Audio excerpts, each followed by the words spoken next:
میرے حضرت عبادت میں لطافت خوب رکھتے ہیں، رہے تقویٰ پہ چلتے ہیں، فقاہت خوب رکھتے ہیں۔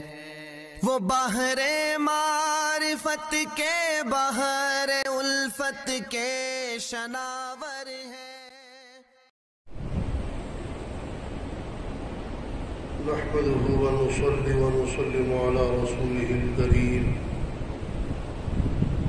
من يومنا هذا إلى يوم الدين. أما بعد فأعوذ بالله من الشيطان الرجيم. بسم الله الرحمن الرحيم. وإن طائفتان من المؤمنين اقتتلوا فأصلحوا بينهما فإن بغت إحداهما على الأخرى فقاتلوا التي تبغي حتى تفيء إلى أمر الله فإن فاءت فأصلحوا بينهما بالعدل وأقسطوا إن الله يحب المقسطين. یہ آیت کریمہ اور اس سے اگلی آیت، ان دونوں آیات کا شان نزول پس منظر کیا ہے؟ عبداللہ بن ابی رئیس المنافقین، یہ مسلمانوں کا، اسلام کا، سرکار کا دشمن تھا۔ ابھی تک اس نے کلمہ بھی نہیں پڑھا تھا ظاہری طور پر۔ اس کی عداوتیں بالکل ظاہر و باہر تھی، شرارتیں کرتا تھا۔ صحابہ اکرام رضوان اللہ تعالی علیہم اجمعین نے مشورہ سرکار سے مشورہ کیا اور کہا کہ حضرت آپ خود جا کر اس کو اسلام کی دعوت دیں، ہو سکتا ہے مسلمان ہو جائے اور شرارتوں سے باز آ جائے۔ چنانچہ سرکار دو عالم سرور کونین صلی اللہ علیہ وسلم عفیر پر سوار ہو کر یا صلی اللہ علیہ وسلم کے دراز گوش آپ کا جو گدھا تھا اس کا نام تھا عفیر۔ آپ اس عفیر پر سوار ہو کر گئے، صحابہ بھی پیدل چل رہے تھے۔ جب آپ اس کے ڈیرے پر پہنچے، وہ اپنے ڈیرے کے باہر بیٹھا ہوا گپ شپ کر رہا تھا، باتیں کر رہا تھا۔ تو جب آپ وہاں پہنچے وہ پہچان نہ سکا اور اپنی ناک بند کر کے کہنے لگا گدھا پیچھے کرو، اس کے پسینے سے بو آ رہی ہے۔ حضرت عبداللہ ابن رواحہ رضی اللہ عنہ نے کہا تیرے پسینے سے اس گدھے کی پسینہ جو ہے اس کی خوشبو بہتر ہے۔ جب انہوں نے یہ کہا تو وہاں سے بھی بات ہوئی، دونوں طرف سے جملے، طرفین سے جملے کسے گئے، طرفین سے جملے چلے، اور تحقیق حال کیے بغیر وہاں اس کی جو برادری کی مسلمان تھے انہوں نے بھی جملے کس دیے، ادھر بھی مسلمان تھے، آپس میں پہلے جملوں کا تبادلہ ہوا، پھر اس کے بعد ڈنڈے اور جوتے، یہاں تک جھگڑا ہوا کہ ڈنڈے بھی ایک دوسرے کو مارے، جوتے بھی پڑ گئے۔ اب ادھر بھی مومن ادھر بھی مومن، تحقیق نہیں کی۔ اب اس پر یہ آیات نازل ہوئی، وَإِن طَائِفَتَانِ مِنَ الْمُؤْمِنِينَ، اگر دو گروہ مومنین کے، دو جماعتیں مومنین کی، اقتتلوا، لڑ پڑے آپس میں، دو گروہ، دو جماعتیں مومنین کی، اگر وہاں پر یہ مومنین نہ لڑتے، آج اگر دو مومن لڑتے کوئی کیا فتویٰ دیتا، کوئی کیا فتویٰ دیتا کہ بھئی دو مومن نہیں لڑے، ایک کافر ہو گیا، ایک فاسق ہو گیا، ایک منافق ہو گیا۔ لیکن پتہ چلا اگر دو مومن لڑ جائے تو لڑنے سے وہ مومن ہی رہتے ہیں، ایک تو مسئلہ یہ حل ہو گیا۔ تو فرمایا اگر دو جماعتیں آپس میں لڑ پڑی، اقتتلوا فاصلحوا بینہما، تو ان دونوں کے درمیان کیا کرو، صلح کراؤ. یہ نہیں یہ لڑ پڑے ہیں، ایک کو بھی بھڑکاؤ دوسرے کو بھی بھڑکاؤ اور لڑے آپس میں اور زیادہ جھگڑا ہو. آج ہمارے ایسے ہی ہوتے، بجائے جھگڑا ختم کرنے کے ہمیں پتہ چل گیا کہ جھگڑا ہوا ہے، دو آدمی ایک دوسرے سے ناراض ہے، ایک کے پاس جائے گی، کیا ہوا بھائی؟ ایسے ایسے ہوا. مجھے پہلے ہی پتا تھا وہ ایسا بندہ ہے، تمہیں اب پتا چلا. اللہ معاف کرے. آگے اس کا تذکرہ کیا ہے.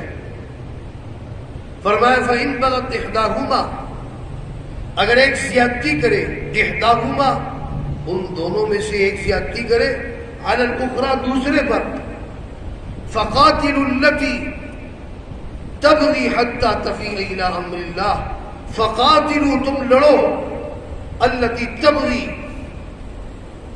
جو زیادتی کرتا ہے، حَتَّى تَفِيءَ إِلَىٰ أَمْرِ اللَّهِ یہاں کر لوٹ آئے اللہ کے حکم کی طرف. جو گروہ جو جماعت لڑتی ہے، زیادتی کر رہی ہے، تم اس کے ساتھ لڑو. اللہ معاف کرے. آگے اس کا تذکرہ کیا ہے. فرمایا فَإِن بَغَتْ إِحْدَاهُمَا اگر ایک زیادتی کرے، إِحْدَاهُمَا ان دونوں میں سے ایک زیادتی کرے، عَلَى الْأُخْرَى دوسرے پر، فَقَاتِلُوا الَّتِي تَبْغِي حَتَّى تَفِيءَ إِلَىٰ أَمْرِ اللَّهِ، فَقَاتِلُوا تم لڑو، الَّتِي تَبْغِي جو زیادتی کرتا ہے، حَتَّى تَفِيءَ إِلَىٰ أَمْرِ اللَّهِ یہاں کر لوٹ آئے اللہ کے حکم کی طرف.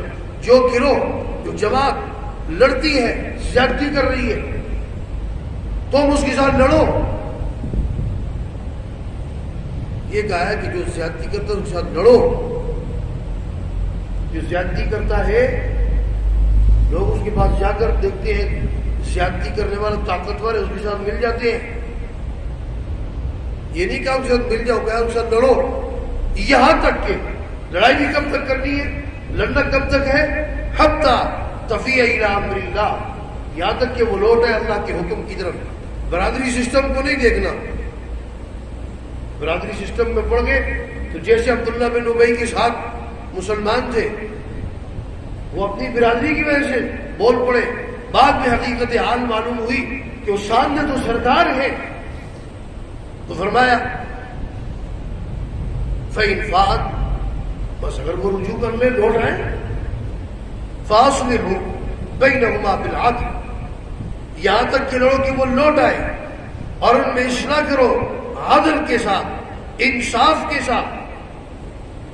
دو جماعتیں لڑے، دو آدمی لڑے، یہاں تک کہ دو بچے لڑے، یہاں تک کہ اسلام کہتا ہے جانور لڑے، ان کو بھی چھڑاؤ.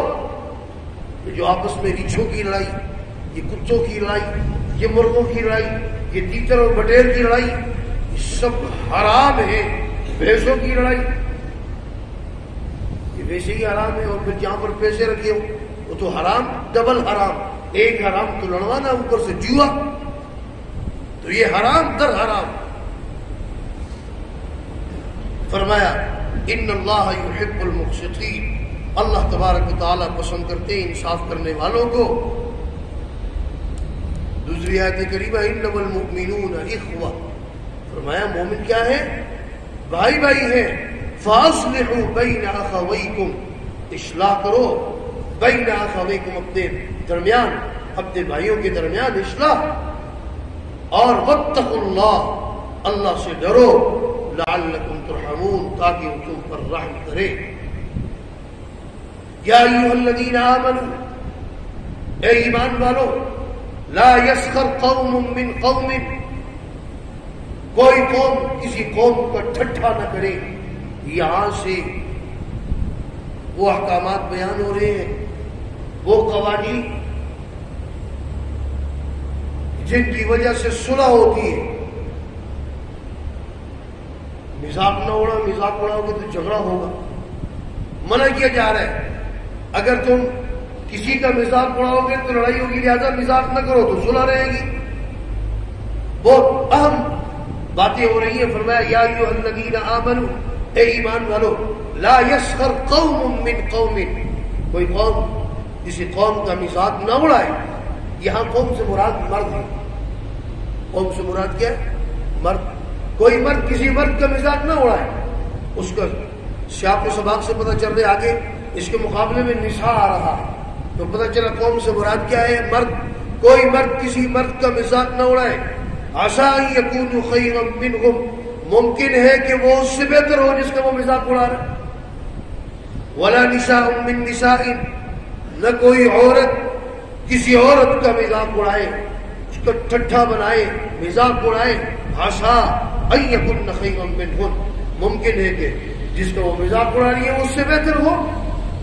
ولا تلمسوا انفسکم، اور ایک دوسرے پر عیب نہ لگاؤ، عیب جوئی نہ کرو، کسی کی عیب نہ تلاش کرو. ولا تنابزوا بالالقاب، اور نہ ڈالو برے القاب. کسی کو ٹیڈا کہہ دیا، کسی کو کریلا کہہ دیا، کسی کو کوئی نام دے دیا. کیوں بھائی کسی کو برے القاب سے پکارتے ہو؟ بئس الاسم الفسوق، برا نام ہے فسق. قرآن کے دے رہے توجہ، بئس الاسم الفسوق، یہ فسق برا نام ہے.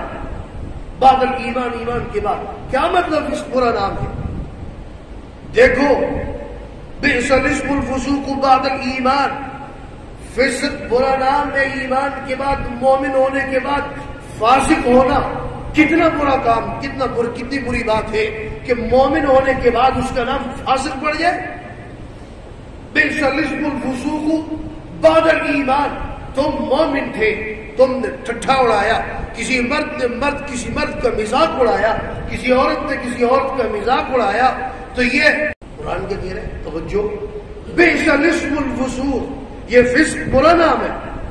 بعد الایمان، ایمان کے بعد. کیا مطلب فسق برا نام ہے؟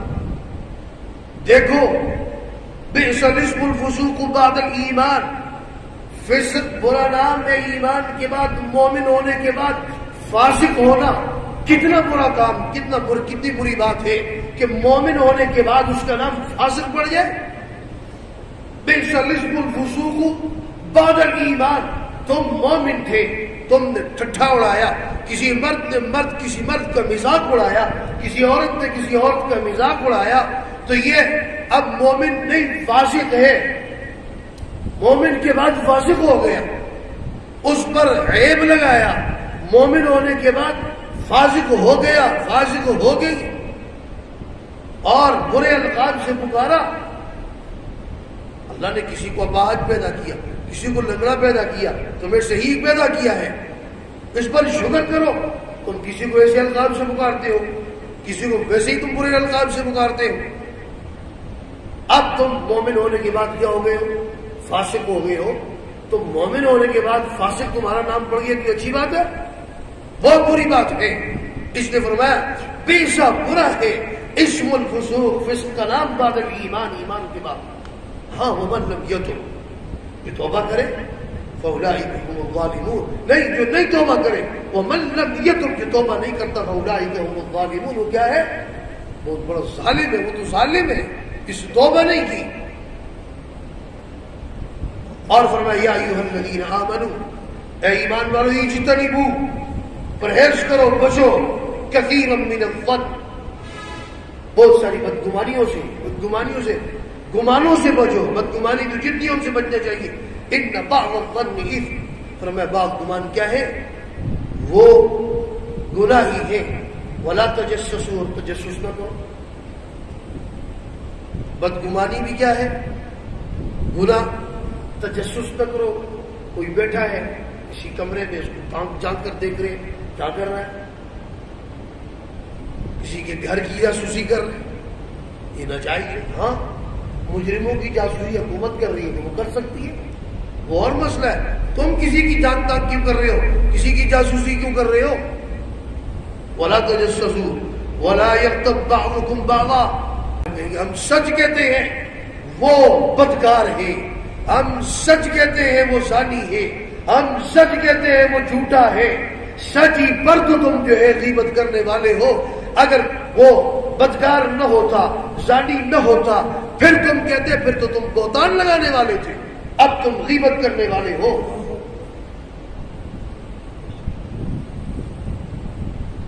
غیبت تم کہاں کر سکتے ہو؟ ایک آدمی مفتی کے پاس آتا ہے مسئلہ پوچھنے کے لیے، ایک آدمی اپنی داد رسی کے لیے آتا ہے قاضی کے پاس، ایک آدمی اس میں کہیں سے رشتہ کر رہے ہیں، کسی دوست سے مشورہ کرتا ہے، باپ ہے وہ اپنی اولاد کو سمجھاتا ہے دیکھو غلط صحبت میں نہیں بیٹھو، دوست ہے بتاتا ہے فلاں کے ساتھ نہیں چلو، یہ مسئلہ ہو رہا ہے، ویسے ہی بیٹھ کر جی وہ ایسا وہ ایسا وہ ایسا وہ ایسا، ہاں تم نے مسئلہ پوچھنا ہے، بتاؤ جی مجھ سے ایسا ایسا کیا ہے تو اس کا کیا حکم ہے؟ قاضی اور جج کے پاس جاتے ہو، بتاؤ مجھ پر اس ظالم نے یہ ظلم کیا، ویسے ہی بیٹھ کر اپنی محفل کے لیے رونق بنانے کے لیے وہ ایسا ہے وہ ایسا ہے وہ ایسا ہے، کوئی مسئلہ بھی نہیں پوچھ رہے، تو فرمایا وَلَا يَكْتَبْ بَعْضُكُمْ بَعْضًا، کوئی غیبت نہ کرے، تم میں سے بعض کی بات غیبت نہ کرے، کیا أَيُحِبُّ أَحَدُكُمْ أَن يَأْكُلَ لَحْمَ أَخِيهِ مَيْتًا، کیا پسند کرتا ہے تم میں سے کوئی اپنے مردہ بھائی کا گوشت کھائے، بھائی مر گیا اگر اس کا گوشت کھائے، فَكَرِهْتُمُوهُ، اس کو ناپسند کرتے ہو، تو اس طرح کسی مسلمان کی غیبت کرنا ایسے ہی ہے کہ جیسے بھائی فوت ہو جائے سگا بھائی، یہ بہت بڑی بات تھی، لیکن آج اس بات کو قیامت کے قریب ہے نا، قرب جو ہے زمانہ قرب قیامت کا ہے، اس لیے اس بات کو بھی اب کوئی بڑی بات نہیں سمجھتے، بھائی کی عزت ہی ختم ہو گئی ہے، بھائی کے ویسے ہی دشمن ہے، پتہ ہی نہیں بھائی بھائی کو رشتہ بھی ہے، آپ سن میں فرمایا توجہ کرنا، آپ نے فرمایا اپنے ماں باپ کو گالی نہیں دو،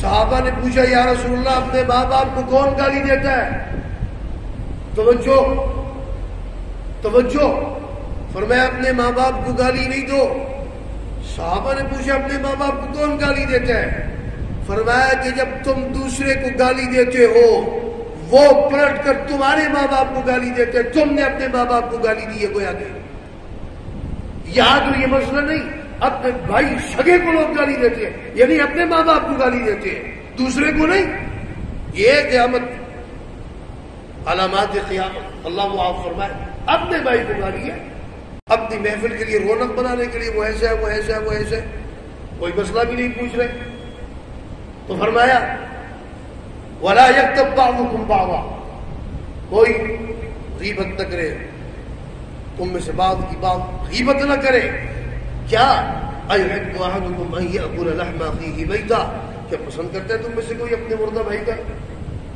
گوشت کھائے، بھائی مر گیا اگر اس کا گوشت کھائے،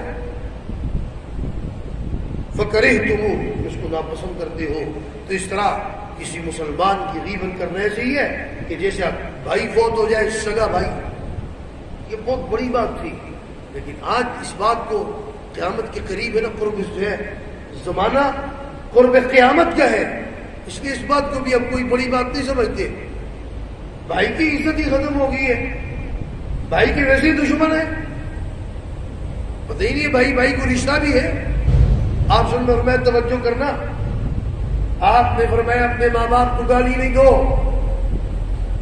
صحابہ نے پوچھا یا رسول اللہ اپنے ماں باپ کو کون گالی دیتا ہے، توجہ توجہ، فرمایا اپنے ماں باپ کو گالی نہیں دو، صحابہ نے پوچھا اپنے ماں باپ کو کون گالی دیتا ہے، فرمایا کہ جب تم دوسرے کو گالی دیتے ہو وہ پلٹ کر تمہارے ماں باپ کو گالی دیتے ہیں، تم نے اپنے ماں باپ کو گالی دی ہے، گویا کہ یاد ہو یہ مسئلہ نہیں، اپنے بھائی سگے کو لوگ گالی دیتے ہیں، یعنی اپنے ماں باپ کو گالی دیتے ہیں، دوسرے کو نہیں، یہ قیامت علامات قیامت، اللہ وہ آپ فرمائے اپنے بھائی کو گالی ہے اور ڈائریکٹ ماں باپ کو گالی ہے، اور تو چھوڑو، فرمایا کہ دیکھو اپنے ماں باپ کو گالی دو، صحابہ نے پوچھا یہ کیسے ہو سکتے ہیں، اپنے ماں باپ کو کون گالی دیتے ہیں، فرمایا کہ دیکھو تم دوسرے کے ماں باپ کو گالی دو گے وہ پلٹ کر دے گا یا نہیں دے گا، تو تم سبب بنے گویا کہ تم نے گالی دی، لہذا کسی کے ماں باپ کو بھی گالی نہیں دو، کسی کے ماں باپ کو گالی دو گے تو ظاہر بات ہے پلٹ کر وہ بھی دے گا، اور آج کل کے زمانے میں تو فرمایا